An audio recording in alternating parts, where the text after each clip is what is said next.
Well, good morning and welcome everyone to this town hall meeting. It's great to have everyone with us virtually this morning as we launch our latest in a series of town hall meetings to strive to keep our campus informed and engaged.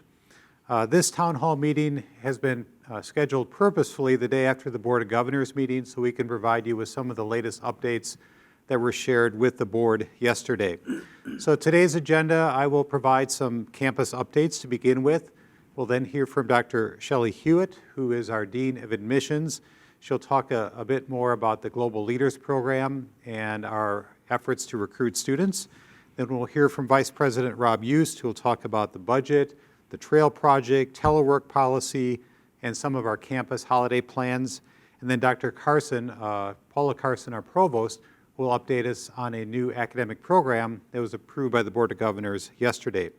We'll then have opportunity for some Q&A, and we'll wrap up with a drawing of cards related to the Empowering You initiative. Scott Snell and Rory are here for that. So to begin with, it seems like a good time to reflect and reinforce our mission, why we're here. We're here for our students. We're here to educate and graduate knowledgeable, responsible, successful global citizens. All of us contribute to that mission, and really to be successful, it does take all of us. Great universities are built on great people, and I feel fortunate to be part of a place that has a lot of great people who are very committed. So I begin today by thanking everyone on our campus for their efforts, the way you support students during these extraordinary times. Related to that, we continue to make efforts to recognize our faculty and staff for their great work. As an example, yesterday at the Board of Governors meeting, as part of the Academic Affairs Committee, we had a panel of faculty, Dr. Elka Howe, Dr. Nick Nicoletti, Dr. Mick Gunderman, and Lorinda Hackett speak to the board about not just the formal roles of faculty, but what they do every day. And I think it was very helpful for the board and all of us to remind ourselves of the very kind of unique roles that faculty play and the commitment that they bring always, but especially during this pandemic. Also recently, we announced our Service Champ Award recipients, Lori Musser, Coordinator of Disability Services, Renee Piney over at the Wilcoxon Health Center, and Kyle Van from Information Technology. All of these people, the faculty and staff, just truly represent many others who are highly committed, doing great work on our campus. So I thank all of you for that. A few updates. We'll begin with, as you know, following Thanksgiving break, many of our in-person and hybrid courses here at Missouri Southern will move to online delivery for the last 2 weeks of the semester. Within that 2-week period is, of course, finals week, and I think the input from our faculty, our staff, our students that informed the President's Cabinet decision to take this action.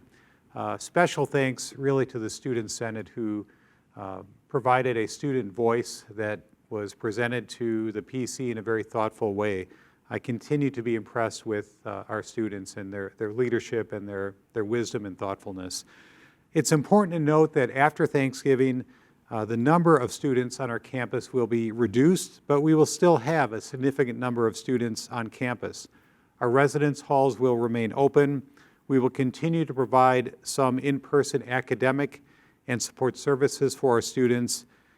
So while the university will remain open, we will need to double down on the safety protocols that we put in place, which for the most part have been successful. We all know that the COVID numbers are rising in our region, and all of us will have to be very vigilant to continue with, again, the protocols, checking in with Campus Clear, masks, sanitizing, social distance, all of that.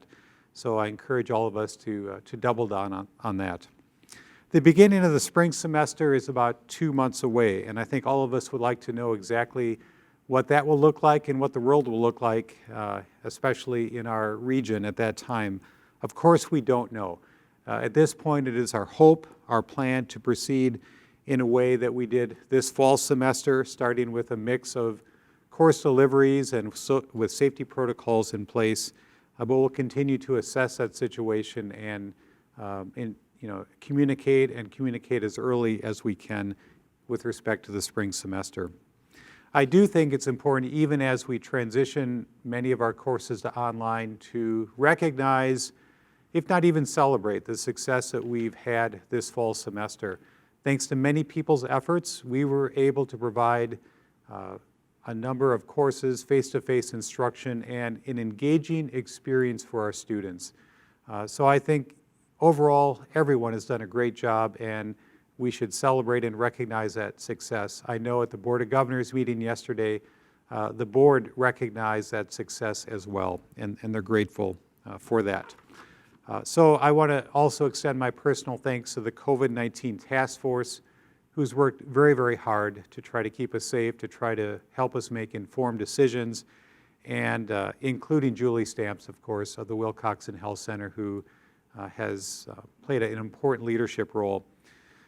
So thank you for the faculty and staff who've been on the front line and continue to be on the front line in supporting our students and university. Next, some updates on our legislative priorities. We look forward to the 2021 legislative session of the Missouri Legislature, including the budget process. Last Friday, the President's Cabinet met with 7 members of our regional legislative delegation to provide them with a campus update and to communicate to them our priorities for the upcoming session. It was a very good meeting. There is a great deal of support among our delegation for the university and higher education. That said, of course, it is a difficult budget period for the state of Missouri, for the nation, for the world. So as part of that meeting, we communicated our top 2 priorities for the upcoming legislative session. Number 1 is to seek $1.8 million in core or base funding, ongoing funding for programs related to STEM and related allied health programs. This is a continuation of a request that was made last year that was, I think it was promising as I understand it, but then the pandemic came along and that request was not funded. So we're going back to the legislature in a very consistent way to ask for their support, $1.8 million for STEM and healthcare related programs. The second priority is a one-time request to the state for capital funds to renovate and reopen TPAC, the Taylor Performing Arts Center. Many of you are aware of that facility. Built in 1975, it seats over 2,000 people. It's the largest venue of its type in Southwest Missouri. Unfortunately, TPAC has been closed since July of 2019 due to some serious structural issues that came to light. And so we have a really wonderful, important facility for our campus, for our community, that cannot be used. So we spoke with our legislative delegation to seek funding to reopen that facility. Our estimate is around $2.5 million for some of the structural upgrades and changes that are needed to bring that TPAC back to life. So those were presented to the legislative delegation. I'm optimistic, I guess, as always, but there really did seem to be a great deal of interest in those needs, especially around TPAC. So we'll see what happens, and we'll keep you posted. Wanted to touch on just a few other university priorities. Some of these are not new, but to reinforce the importance of our strategic plan as a guide for our university, the importance of enrollment, and that means both recruitment of students, retention of students, helping them succeed. It's important because of the individual lives, the students that are impacted by those efforts. It's also important broadly for our university because of the connection with budget and what we want to do as a university with enrollment. So I know everyone understands that, and I just encourage you and thank you for your continued efforts. Also, we are developing and will implement a new student emergency grant fund to help students who are having financial barriers to their success. That will roll out after the first of the year. We continue to look towards a comprehensive fundraising campaign and build the relationships that need to be built and nurtured and forwarded to look towards a fundraising campaign. And then kind of on the nuts and bolts side, we continue efforts to improve our IT and data security and emergency management. So those are ongoing, but I wanted to remind you of those and bring those forward today. Then also I wanted to talk about a new priority that really came out of our students, the We Are One initiative. And I can tell you the commitment and leadership of our students continues to be impressive. A recent example of this is the work of the Student Athlete Advisory Committee, or SAC, who engaged in some very thoughtful conversations related to diversity, equity, and inclusion. This group sent an excellent proposal to the President's Cabinet a few weeks ago, and that proposal was to establish We Are One as an umbrella phrase, an idea to support one of our university's values, diversity and inclusion. This phrase was fully supported by the President's Cabinet, and both this phrase, a logo, and the hashtag WeAreOneMoso now provides a platform for the entire campus to further our conversations and develop opportunities for education and training related to this important value. So I'm grateful for the students in taking this initiative, and it's important for all of us, something we need to support. Finally, I want to say a few words about a very special event yesterday, which was the announcement of the launch of the Global Leaders Program and a very generous charitable gift. In conjunction with the meeting of the Board of Governors yesterday, we launched the new Global Leaders Program. So in a nutshell, beginning in the fall of 2021, each year we will welcome a group of 50 students, incoming freshmen, to Missouri Southern in a program that will be very unique to the four states region and the state of Missouri. Also, this supports Goal 1 of our strategic plan to grow enrollment and increase student attainment through graduation. Dr. Hewitt will tell you more about this program in a few minutes, but also we're very grateful for the partnership with the Missouri Southern Foundation. And yesterday we were able to announce a wonderful gift to the university of $1 million from the estate of Mr. Joel Newby, designated to support the new Global Leaders Program. It was a tremendous day. Mr. Newby was a 1947 graduate of Joplin Junior College. And through his estate, he provided the university the funds to be able to help launch this program. Mr. Newby grew up in Joplin. He was a professor at the University of Houston. He served in the military and the Marine Corps, and he will leave a legacy here at Missouri Southern. So all of us, I know, are deeply grateful for his generosity, his philanthropy, and inspired by the impact this will have on students beginning next year, but really for generations. So with that, I'd like to, one more thing. I want to thank the team involved in that. The advancement team who helped build and nurture that relationship with Mr. Newby, and then also the team that helped bring this vision to reality, and that includes Dr. Brad Hodson, Dr. Paula Carson, Dr. Shelley Hewitt, and Dr. Michael Howarth from the Honors Program. That group worked together extremely well to develop the Global Leaders Program, and I know we'll all look forward to it rolling out in the form of 50 new students on campus next fall. So with that, I do want to invite Dr. Hewitt to tell us more about the Global Leaders Program and to provide us with an update on our student recruitment efforts. Dr. Hewitt.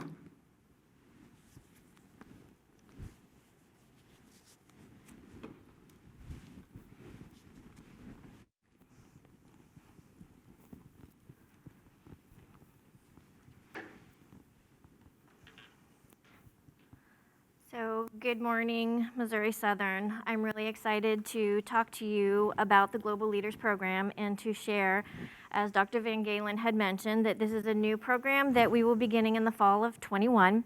50 students per year will have this opportunity to participate in this program, and each of them will receive a $4,000 funding that they can use the beginning of their sophomore year.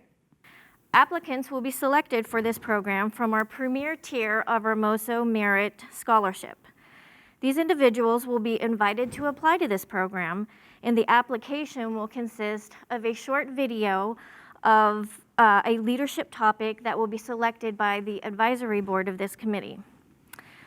Funds that can be used for this program will include for travel internationally, leadership development, undergraduate research, and conferences and competitions. Additional incentives of the program include having the opportunity to interact with national and global executives recognized for leadership in the areas of business, healthcare, politics, the military, education, and nonprofit. Participants will also have the opportunity to take trips to corporate headquarters to have exposure to leadership in action. Additionally, they will have access to exclusive learning and networking opportunities with potential for future employers.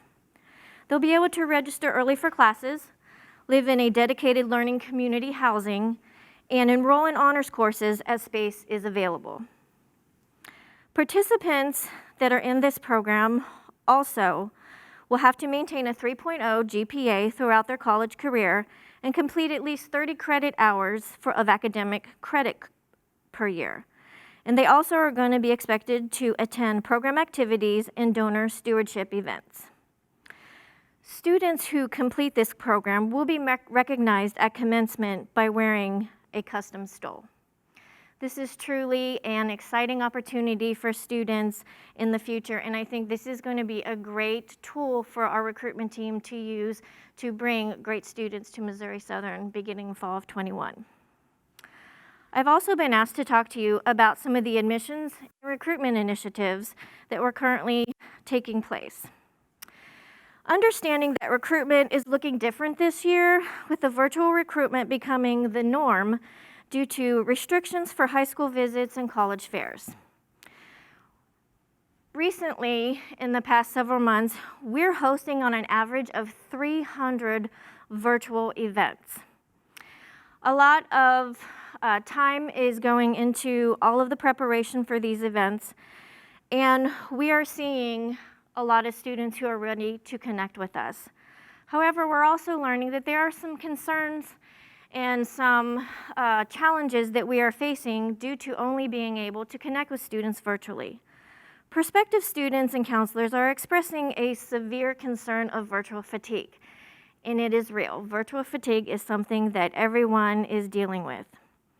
We're surveying our prospective students and parents, and they're also sharing concerns about living on campus during COVID times.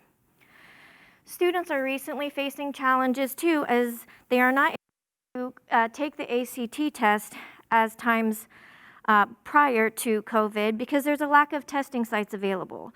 And high school counselors are sharing with us that students are actually delaying the process of applying to colleges for that reason. Many schools are also canceling recruiter visits at the last minute due to COVID-related situations within their schools. But we are not the only people who are facing these hard times.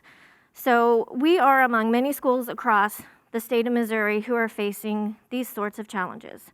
Of the 10 universities that I meet with regularly, they're sharing the same circumstances at their schools as well regarding the recruitment challenges during these times of COVID. But now let's turn the topic around and talk about some of the strategies that we're using to combat these challenges. So one of the major strategies we've implemented recently is our new MOSO Merit Scholarship, which is institutional aid that is automatically awarded based on GPA and ACT to new first-time freshmen. This is the first time the amount of scholarship has been increased in 16 years. We truly believe this will make us more competitive for students who are shopping around at other institutions. Other strategies that we're working on, so we're reevaluating our prospective student communications and recruitment strategies because of COVID-19. Some of the initiatives we're working on are capitalizing on increased web traffic to the admissions website. We understand that readability and flow is paramount, so we're redesigning our admissions website. We're also focusing on expedient and up-to-date information sharing. So we're reviewing all the information that we put out and trying to keep it up to date at all times. We're also using our website as a tool for recruitment to drive prospective students to become applicants. We're also replicating engagement and affinity of in-person events through virtual recruitment sessions and fairs. One of our goals is to highlight student voices and share authentic perspectives of our institution and build connections. Our prospective students are largely tuning to social media. Therefore, we are utilizing technology and the other tools to facilitate this form of engagement with them. We're ensuring prospective students and their parents feel safe on our campus. We're always auditing our outgoing communication to ensure that they maintain a pandemic-appropriate tone. We're also making communication streamlined and accessible. This generation of students values authenticity over polish and originality over standardization. We are prioritizing that genuine feel and direct communication style in a way that emphasizes the trustworthiness of our university, as well as the fostering a sense of connection with our institution. We're also highlighting the return on investment of degree and the value of our degree here at Missouri Southern. We're partnering with faculty to share program-specific information to ensure that that value gets across. Now, you might be thinking, what are some of the opportunities where I can partner with admissions? Because we're all in this together, right? So perhaps you might want to participate in a visit day or campus event, provide outstanding student support to every student that you meet. Think about the students that you engage with every day, because these students can be our best recruiters. If they have an amazing experience here, they're going to share that with their friends and their family, and they're going to help us recruit students to our campus. When you can, join our recruiters on the road. We would love to have you with us, but we know sometimes that's not possible. So provide us with information that we can share about your programs and highlight all the great things that we're doing here at Missouri Southern. Excuse me. And then how about showing your Southern pride? Every interaction you have counts. And with all of that, this is going to help create a campus culture that shows that Missouri Southern welcomes everyone, and we want to be known for the outstanding educational experiences that students have here, and show the immersive learning environments that are available to our students, and then let our students know the students are our #1 priority. And finally, let's help make amazing memories for our students and for them to use them to share with future Lions. Thank you. And at this time, Mr. Yus will present some additional information.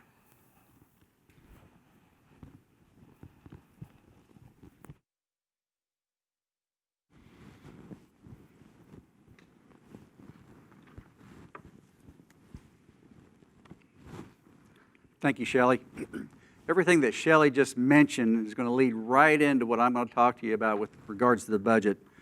We were very fortunate that last month we received notification from the governor's office that he was releasing some restricted appropriations to higher education. Missouri Southern was the recipient of around $427,000 of unbudgeted appropriations, which everybody knows every dollar at this point is going to be extremely helpful, so we're very appreciative of that. We've also received some much-needed one-time funds from the CARES Act. Those are funds that will be utilized and have been utilized since March to address issues regarding COVID, either with compensation, going online or working on this project or that project, as well as masks that everybody has and some of the protective measures that we have to protect our employees and our students. Unfortunately, even with the additional revenue, which leads back to what Shelley was mentioning, even with the additional revenue I just mentioned, we will still most likely end the year with a deficit. But as of now, we are not planning on any new budget actions, including layoffs, for this fiscal year unless the conditions worsen. Let me repeat that. As of now, unless conditions worsen, our plan is to not implement any new budgetary issues such as layoffs. We will, however, be continuing with our current budgetary actions such as furloughs because they are definitely working. There's a couple of HR issues I want to point out to you. As Dr. Van Galen mentioned earlier, we are implementing a telecommuting policy, and it's going to happen very quickly. That is being sent out from my office to the University Council today probably, and they're going to review that with the hope that it will be adopted at the next University Council meeting, which will be November 30th. So once that is adopted and blessed by University Council, it will be implemented immediately. But as he mentioned, we are going online for the most part after Thanksgiving, but that doesn't mean that a campus is shutting down. We are going to conduct business as usual in all the other offices, and actually there's going to be a lot of faculty and students on campus that will be required to do work from the campus, so business will still be going on as usual. A couple of reminders from HR. You can start logging into your Cigna account and recording your 400 points for your wellness for next year beginning January 1st. So everybody needs to get out and start doing that. And also a reminder that on your computer there should be an icon for Positively the Best program. They would like for us, and we would encourage you to go out and recommend somebody in that program. Now to one of my favorite topics, and I joke around with the board every time we have a meeting, is about the trail project that's been going on for as long as I can remember. Well, that's finally coming to an end, and it's the end of a long journey, which is going to be great. MoDOT and the City of Joplin had their final walkthrough of the trail last week. Remember, this was a collaborative project between MoDOT, the City of Joplin, and Missouri Southern. The city, unfortunately, will need to make some minor revisions due to ADA issues to the trail, which shouldn't take very long before they sign off on the project. A security phone, which is funded by Student Senate, will be installed in the future, and we're very appreciative of the students for being able to do that. The IT and physical plant staff have been working very diligently to install cameras and lights along the trail. And it's a big thank you to those guys because they've been working very hard to get that accomplished. The Wellness Committee has even donated some money that they received from Cigna to install some exercise equipment. So if you feel the need as you're walking along the trail, there will be some exercise equipment for you to participate in. That will probably happen in the spring. And we can plan on an official ribbon cutting in the spring when the students come back. Finally, let's talk a little bit about our campus holiday plans. Everybody's excited about that. Unfortunately, due to COVID, we will not be able to host a holiday brunch as we've done in the past. In lieu of the brunch, we're going to do something a little bit differently. The President's Cabinet will host a come-and-go distribution of some fresh baked goods in the ballroom on that day, December 23rd, from 8 to 9:30. So please drop by. We're not going to have you stay. Just drop by, pick something up, take it back with you, and enjoy it on our behalf. The annual Years of Service and Superior Service Awards will still be going on that day around 10 o'clock from Corley Auditorium, and we will live stream that event to the campus so y'all can watch it as it happens. And probably the most important news, that everybody's on the edge of their seat waiting for this, the campus will close at noon on that day. So no need to call me.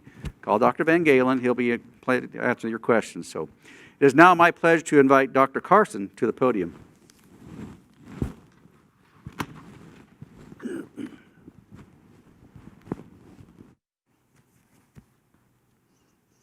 So good morning to everyone. I want to start by adding my continuing thanks to all of our faculty and staff for your engagement, your flexibility, for planning your courses 5 different ways and never knowing how you're delivering them, and delivering them from home when you yourselves are in quarantine, and making sure the students are taken care of. So humble and so proud of what we have done as a campus, and I just want to truly offer my thanks. So there is obviously throughout this past 9 months been a great deal of challenging news and requests and information, but I'm here to share some really good news. I'm very excited because every now and then in COVID there's a silver lining, and every now and then we're able to do something very positive that we would do in normal times, and maybe even more special because we wouldn't even get it done in normal times. So today I'm here to share with you the very good news that yesterday at the Board of Governors meeting, they supported our request to offer a Master's of Science in Justice Studies. This is a big deal for us. It's not every day or even every year necessarily that we're able to offer a brand new master's degree. Now, of course, we'll have to go through the external processes. We'll have to go through MDUD and we'll have to go through HLC because it's a significant, very differentiated brand new program. But our campus was able to really mobilize and in a very efficient and short period get this master's degree program through all of our internal processes. And I was just so pleased and delighted that the Board of Governors was able to support it yesterday. So this is a great program to me, and it's the work of a lot of hard work of faculty, really literally probably over a couple of years. But this program really takes advantage of our strengths. First of all, it is interdisciplinary, and I truly believe that our greatest offerings come when we are able to collaborate across departments, across academic colleges. That is really where we're able to do something different and unique and special that many other colleges cannot emulate. So it's very interdisciplinary in nature. Several departments are offering courses, and we even have the Lion Co-op team offering a course to deal with food justice, and justice really meaning concerns and considerations about fairness and equity. So there is something of interest to everyone, and in order to be able to take advantage of that, you don't have to have a specific undergraduate major.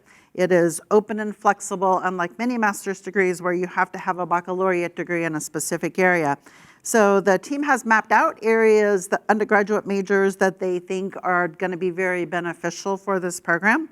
They have also created it so that while you're an undergrad, in the final 12 hours of your undergraduate career, you can actually begin taking these graduate classes, which will reduce by over a third the amount of time it takes to get this master's degree. So of course, obviously, you're thinking that it is something for criminal justice undergraduate students to continue, but there's a lot more. The majors that we're looking at are for general studies. We have a large cohort of general studies students. A lot of them are returners, adult degree completion. For a variety of reasons, they're not able to complete a specific curriculum, or they want to craft their own interdisciplinary curriculum. We think it will be ideal for communications undergraduate majors, political science, social work, sociology, anyone interested in the legal professions, any counselors or mental health workers, anyone in law enforcement, and even environmental compliance. So we think that it will be a highly popular program. We are looking to offer it both face-to-face and online. There will be a thesis as well as a non-thesis option. So I feel like this program will attract not just graduate students, but even potentially new undergraduate students who know they will have the opportunity to choose one of our undergraduate majors and continue in an efficient and relatively short time to complete this graduate degree, which I think will be highly valued in the marketplace. The occupational demand, the professional positions that will support and value this degree are really significant. So I am just delighted, thankful to all of you who have worked on this for so very long. Appreciative that my pushiness through this whole semester to get this done will allow us to present it at the Board of Governors in November and allow us to hopefully have all the other external review processes done by the end of the academic year and be able to start marketing and offering it next year. So again, it takes a lot of teamwork on top of everything else, and I think this is going to be fantastic, and I'm really grateful. So at this point, I will turn it back to Dr. Van Galen to begin the Q&A session. And y'all only send in easy questions.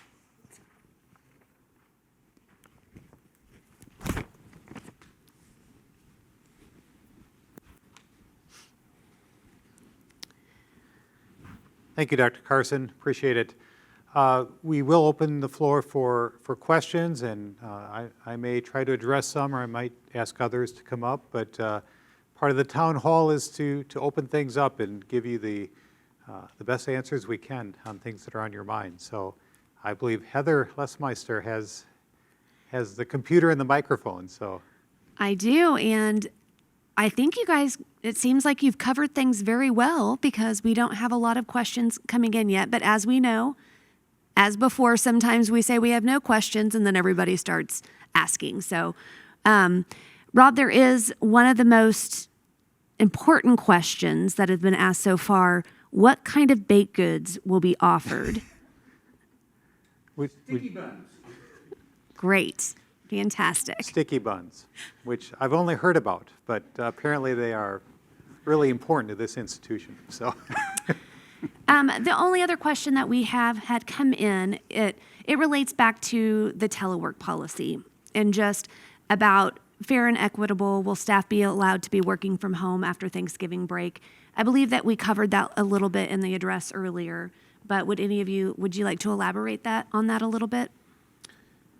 Yeah, I think we did cover that in terms of, what things will look like after Thanksgiving with some students on campus being open. I think Rob talked about our plan at this point to have most of our faculty, certainly most of our staff on campus. Now, we'll continue to look at that. We'll look at COVID conditions. We'll see what the spring is like, but that's our plan for now.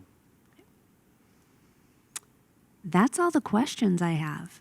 Do you want me to come up here and address that too? Would you? Sure. Yeah. Yes, Rob's going to come up and say Well, a just a bit more, couple- I think. Just a couple more items on that telecommuting policy. As everybody knows, we've been doing that with the assistance of HR since March. So if anyone out there listening, or if you know of anybody that has issues either before or after the policy is adopted about COVID, if they have some fear, and there's a lot of people that have that, and we have been trying to work through those as they come up through HR. So I would encourage you to work through your supervisor and then contact Evan in HR to see if there's anything we can do. We are never wanting to make people come to work that are really fearful of this, so we are trying to work through those issues as much as possible, even in lieu of a telecommuting policy not being adopted. But once this is adopted, hopefully by December 1st, then that'll be more set in stone. Great, thank you. We do have a few more coming in. I don't know if it would be easier if you guys would like to Sure. sit or answer from your seats, or you're welcome to come up either Yeah, way. We can do that. Would that work? That might be easier. Okay. Paula, this is for you. What was the exact master's degree program, and does it also include any diversity and equity courses? The degree is a Master's of Science in Justice Studies. It's an interdisciplinary degree. There is a core set of courses, and there are literally dozens of elective options, so people can craft their own tracks depending on what their career is. So there are a variety of courses in diversity, equity, inclusion. But since the question was asked, I would like to speak to a couple of other things. There is a credential, another group has been working on. And again, to me, it's one of the most advantageous things about Missouri Southern when groups from different parts of campus come together and work on unique credentials. So there is a certificate being worked on, and it's really pretty far developed on Black Studies, and it will be unique. It's very interesting. There will likely be, I don't want to speak too prematurely, but there will be history, there will be literature, there will be probably even required arts electives in there, and fine and performing arts. So we are very excited about that credential as well. And then there's another certificate that's being developed, sort of spearheaded by International Studies, that is on global diversity. Great. There's another question that's related to that. What is the credit hour length for the new master's I program? think it's 33. It'll be between 30 and 36. That's the standard, the national standard, what they all are. I think it's also a little bit contingent, I believe, on whether you take the thesis track or the non-thesis track. The non-thesis track will involve a service learning community project, work experience, and then that will kind of depend on the student learning outcomes associated with that. Okay, wonderful. Thank you. Gentlemen, back over to you. Here's a question regarding the lion's share bonus. Has it been talked about this year? We have discussed that with the board, and at this time, due to the fact that we will still have a deficit budget even after the CARES Act money and even after the appropriations, they're not comfortable in doing that at this time. Now, that's not saying that at some point in time, if the appropriations, if the governor releases an additional appropriation, that couldn't be reconsidered at a later date, but at this time, that is not going to happen. Rob, this is for you as well. Can you provide any detail on what the telework policy might look like if it's adopted? I mean, whether it's me or Paula or Dr. Van Galen, they've all seen that. It's just, it's a standard policy, but yet we encourage individuals to really strongly consider this because we are a campus that really thrives on face-to-face, in-person assistance for our students, our faculty, staff. So it's not, a telecommuting policy or telework policy is not going to be for everybody. That, obviously, we will try to work with is anybody that desires to fill out the form and apply for the policy, but it's not for everybody. We still want the face-to-face interaction with our students and our employees. And I ask either one of them to chime in as well. For faculty, faculty are not included in the telework policy just because it's not applicable to the nature of their work that already affords a great deal of flexibility. Emphasizing what Rob said, our faculty handbook even stresses that only half of the instructional course load should be remotely delivered. Now, we've had to be a little bit flexible on that during these COVID times, but generally, I think everything that we do culturally values the face-to-face interaction. And so we want, for instructional purposes, whenever it is part of the curriculum, part of the students' expectations, part of how we offer our degrees for the face-to-face instruction to occur. So for us, it's more in terms of academic support staff and academic affairs. And really, quite frankly, I think you all know that having the academic support staff available for students meets many, many needs that as faculty we don't and we can't, and that academic support really does best. So again, if a student's looking for a fully online experience, it's likely that their search criteria would be different. Our real strength and our advantage in offering so much opportunity for first-generation students is the more high-touch environment where they feel part of something and not distance and remote. And that was really affirmed for us in the many different surveys we took from students over the COVID period, students who were online students regularly but still missed the opportunity to have campus face-to-face interactions. Okay, thank you very much. Here's a question that just came in. I get, Dr. Carson, this would be for you. Can we get an update to the development of the nursing program and what's being progressed with that? We had a scheduled review with the Missouri Board of Nursing just late last week, and they recognized in that process that our process was good. It was going well. We are on track. We have already addressed 92% of whatever the recommendations were, and so we are feeling good and optimistic, and we're feeling very positive that we're really paying attention to the students' needs and the industry needs, and we feel that we feel we're gonna emerge even stronger than we were. Wonderful. This is probably back over to you, Rob. Can CARES money be used to purchase laptops to check out to students who might otherwise struggle with the move to online courses? We can't use those to purchase that, and I think the IT department is looking into that as we speak. Dawn, our great IT staff is asking for a quick reminder to everybody that the new phone rollout will begin tomorrow. With old phones deactivated at 10:30 a.m., I know we're all very, very excited for our new phones. So thank you, Dawn, for that reminder. Thanks, Donna. That was the first time we actually had advertising as part of the town hall, but I love it. Happy to include it. Let's see. Dr. Carson, when will the Masters in Justice Studies be available to students? So our hope, our aspiration, our intent is for next fall. In order to get a new program offered, it's literally like 7 or 8 steps, beginning with the faculty and going all the way through support by HLC. So we have just finished all of the internal steps. We actually have a meeting scheduled next week to start finalizing the paperwork for MDHE. Now, once we ship it off to MDHE and they support it, then we have to do additional application materials, ship it off to HLC. What we really don't know, what is beyond our control, is the amount of time it takes both of those external entities to review it and to get back with us and offer either support or recommendations.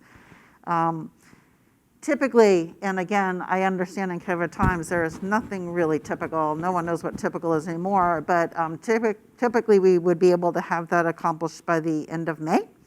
And then what we would really hope to do, because we can't promote it before HLC approves it, we would hope to do promotion and start enrollment and offer it in the fall. So again, in a normal year, I would feel pretty confident that we'd be able to start in the fall. It's still our plan, our hope, our intent, but there are these external contingencies over which we don't have much control. So It sounds like we might have some people very interested in it, yeah, so it's going to be a great. It's going to be great. I'm great thing. thrilled about it. This may be for Jared, who's sitting behind me, but can the university pay to watch the basketball games?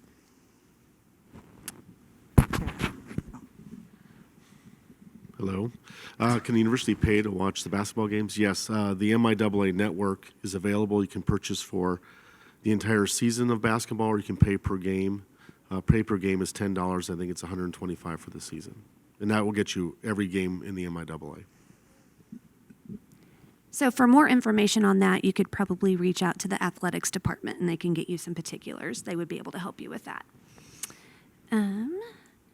Has a reduced work week for staff and faculty been considered for the rest of the year? I don't know who that would be. It has not at this point. If the campus does close again and there is a telework policy, what might be thought about to be done for the employees who have jobs that cannot telework, so they would probably be deemed essential employees? I guess you would know a little history of that. We'd have to cross that bridge if and when we get there. We hope, obviously we hope we do not have to close campus totally like we did in March, and that was kind of a unforeseen issue that we hope. I think we can work through all the issues now by not closing totally. So if that is a requirement, if conditions worsen to a point where we have to totally shut down campus, we'll have to evaluate the financial situation and see where we are.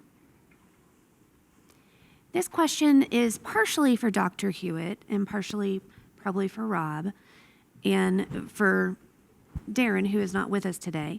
Are there any projections for spring enrollment numbers that could impact the projected spring budget? For example, if enrollment numbers drop further, how will that impact our budget? I know that's Shelley's group works on recruitment, and then the other side works on retention, so I'm not. Would one of you like to take that first? Well, it's kind of a simple answer because obviously if the enrollment goes down and related credit, we always look at credit hours versus enrollment because you could have a lot of students enrolled here only taking 3 or 4 hours, but if you have the credit hours up to 12 to 15 hours, obviously the better for Missouri Southern. But if credit hours go down in comparison to the current year, then obviously it will have a budgetary impact. We will have to do some other drastic measures. It's exactly what happened from last year to this year, and so we had to do these drastic measures to make ends meet, if you will. So we'll have to, there again, I say it once again, we'll have to cross that bridge if it happens. I don't think it will happen because I know that Dr. Hewitt has some tremendous ideas and some plans, and we have some initiatives in place, so we're extremely hopeful that they're going to go out and get the enrollment up, and credit hours will be going up as well. Heather, I would add it's the spring is one question. Now, our first and second year retention rate, for example, was up a little bit this fall, which was great. So I don't know that we'd expect significant declines in enrollment for the spring, but it's the fall, again, that we have to focus on and think about, both in terms of retention and student recruitment. We've seen fewer new students on campus the last few years, and of course, we're really determined to change that trajectory and start turning that around. So next fall will be critical again. This is a question coming in about Darren's position. Is there an update on Darren Fullerton's position since he is retiring?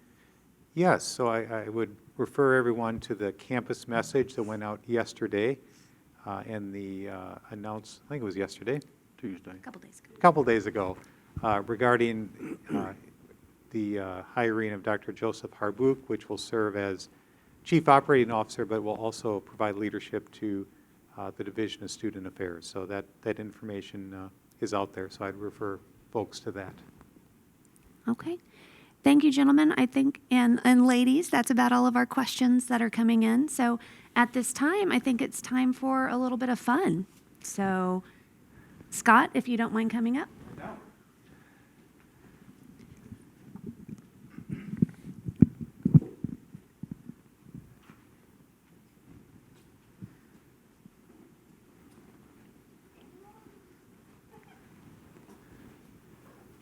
Hi, Rory. The Priority Enrollment Challenge is facilitated each fall and spring by members of Missouri Southern's Empowering You workforce. Its aim is to bring awareness to the existing priority registration periods, which provide current students the opportunity to secure course schedules prior to open enrollment. The Priority Enrollment Challenge supplements the amazing work enrolling students already taking place by providing opportunities to engage with students to all employees and hopefully inject a little fun and excitement along the way. Every employee at Missouri Southern is provided 10 Priority Enrollment Challenge cards printed with their name and encouraged to hand them out to students they encounter, making sure our students are aware of their priority registration opportunities. When students enroll during their designated priority registration period, they add their name to the card, and the card is placed in one of the Priority Enrollment Challenge ballot boxes, which are conveniently located in every advising unit. This semester, we are drawing 10 winning cards from the 1,056 cards submitted, and each winner will receive a $100 cash prize. As of November 19th, roughly 70% of our student body has registered for spring. Empowering You sincerely thanks each and every Southern employee for doing everything they can to be sure our current Lions are enrolled in the courses they need to smoothly continue forward in their journey to become graduates of Missouri Southern State University. Emails will be sent to all winners, and the cash prizes are available for pickup at the Human Resources Office located in Hearns Hall. Dr. Van Galen, would you please select our 10 winning cards?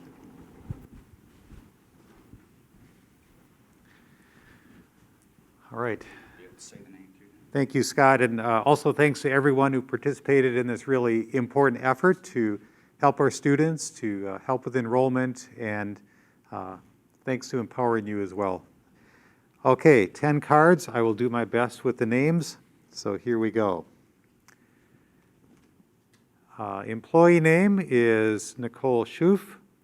The student is Kyle Bond. Thank you, Rory. All right, number 2. Let me start with the student. The student is Delisa Todd.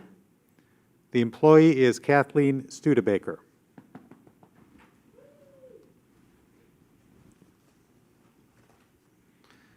Number 3. The student is Raphael Gapola Krishnan. The employee is Crystal Lemons. I believe this is number 4. This is number 4. Okay, very good. The student is Justin Pitzer, and the employee is Elka Howe.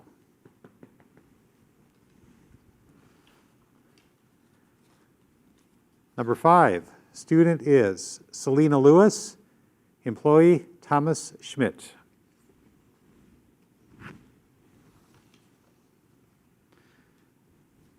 Number 6, the student is Miranda Peacock, employee Catherine Fields.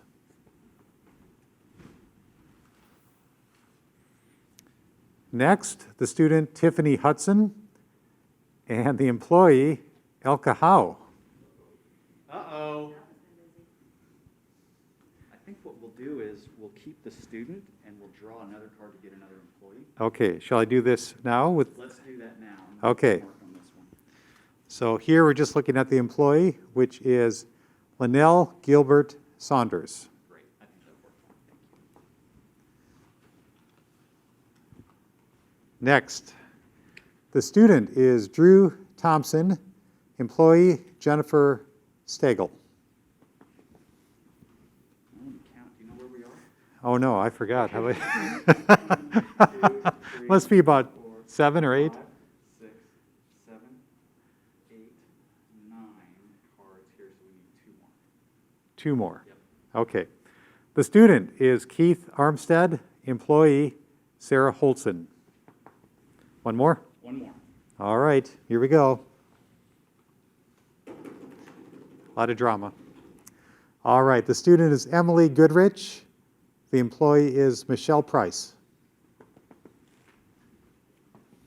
Okay, that's it. All right, thanks everyone. Thank you, Roy, for being here, adding some spirit to this event. And in closing, thank you for participating in today's town hall. And Mary and I wish you a wonderful, happy, peaceful Thanksgiving. Thanks, everyone. Have a great day.